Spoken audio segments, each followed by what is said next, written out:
all you cinema buffs out there. Dennis and Nate bringing you our review of the new Netflix original movie, War Machine.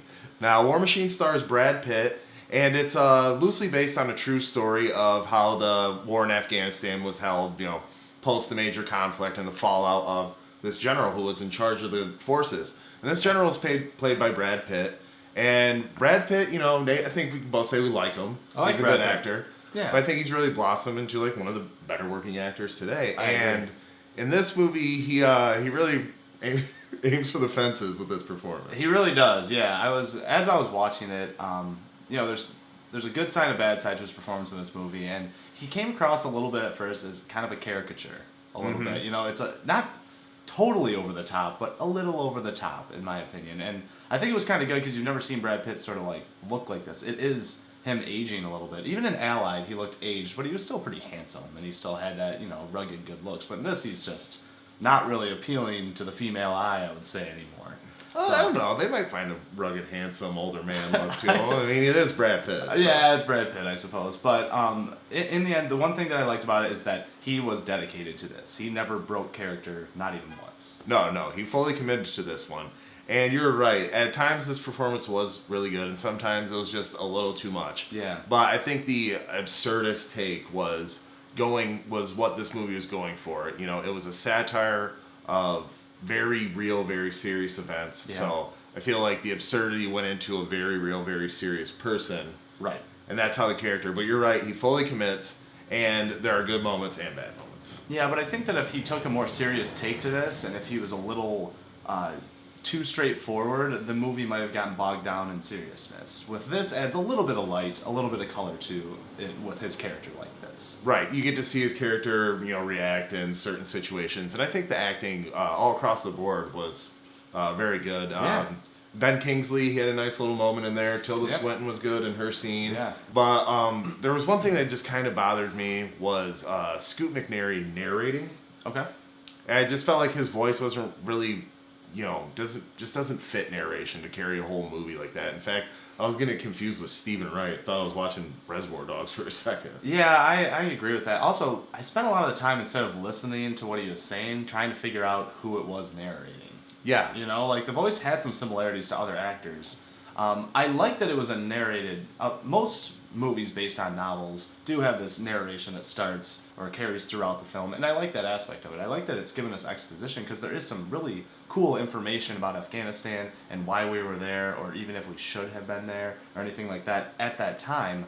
But yeah, the voice was a little distracting. I can agree with that a little bit. Yes, but the narration does serve a purpose. There is a lot of information to get out in this movie, and so the narration does definitely help with that. Yeah. And this does explore some really good themes and brings up some questions about not just Afghanistan interfering in that type of warfare, but just interfering anywhere in any kind of warfare, and what our purpose is and what the effect of how we're impacting the area by occupying or trying to help defend, right, or anything like that. And also it gets into Brad Pitt's character and his motivations, right, and it brings up the the question of when does it become America's war and this general's war, right? When does it become the agenda that serves the people or the agenda that serves him and his fulfilling his purpose, right? His drive to just win.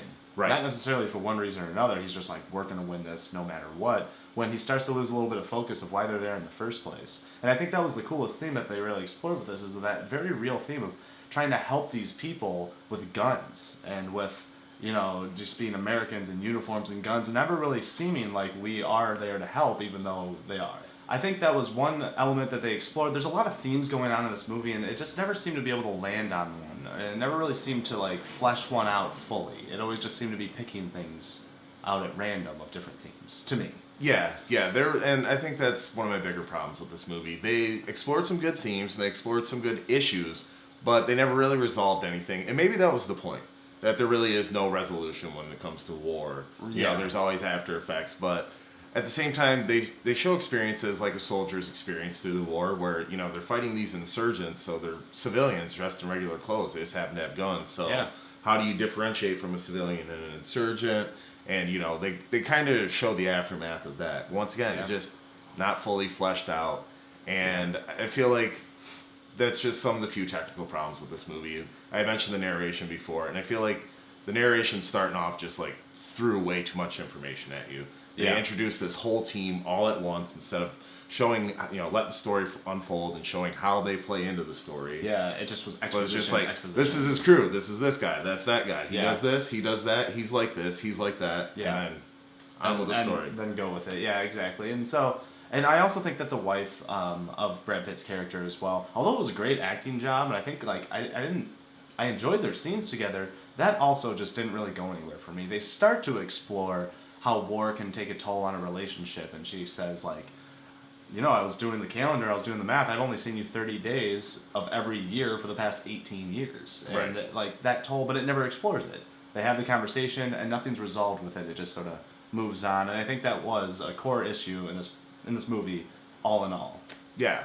And also, I mean, just some more minor complaints about it. There were some pacing issues, but they weren't too bad. Like, just when you felt like it was starting to get a little laggy, they picked it back up. Yeah. But there were times where I was just sitting there wondering, like, all right, let's move on. And I think that it also had a difficulty balancing tone. Because sometimes it was very comic and satire. Yeah. Sometimes it was very serious. They didn't seem to blend the two. It, like, jumped from scene to scene. Right. But when the satire and the comedy was going, I was laughing. There's some funny parts in this movie. There's some comedy trickled in throughout the movie, and I laughed a few times. But yeah, I noticed it was dramatic, but not awesomely dramatic. It was funny, but not awesomely funny, and it just kept it was wishy-washy on what tone it wanted to go with.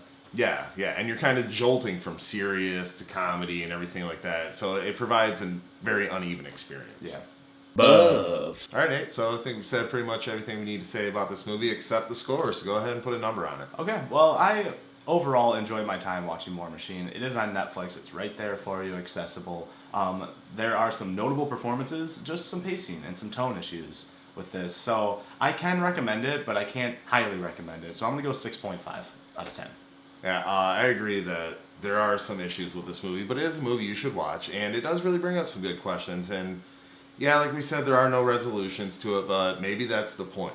So I don't highly recommend it. I recommend you check this out. If it's on Netflix, go ahead, and I'm right there with you, 6.5 out of 10. Yeah, I think I can relate to. I think some people will really, really take to it, especially people interested in war and that time period of war in Afghanistan. For me, I'm interested, but I'm not like totally all about it. All right, so that's our review for War Machine. What did you think of the movie? Have you seen it? What do you think about the issues they tackle in general? Please leave all your comments below, and also don't forget to like, share, subscribe. We always appreciate all the support. And be sure to join us next week when we bring you our review of Transformers 5: The Last Night. Hey, the odd number ones have been okay so far, so we'll give this one a shot. We'll bring you that review next week, but until then, don't forget, there's no place like the Netflix app.